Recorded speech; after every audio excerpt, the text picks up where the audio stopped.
プ・アリオが最終コーナーの出口、最終コーナー縁石に乗りまして、このように大スピンクラッシュ、車はもうバラバラになったんですが、フィリップ・アリオ、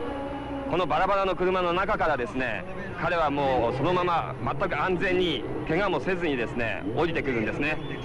大変なクラッシュで、これは大事故かと思ったんですけどね。はい、もうピットの真ん前、もうグランドスタンドの前ですから、もう本当にヒヤッとしたんですけれどもね。アリオはちょっと足にあざがあるそうですけれども、元気に今日もグリッドにつきます。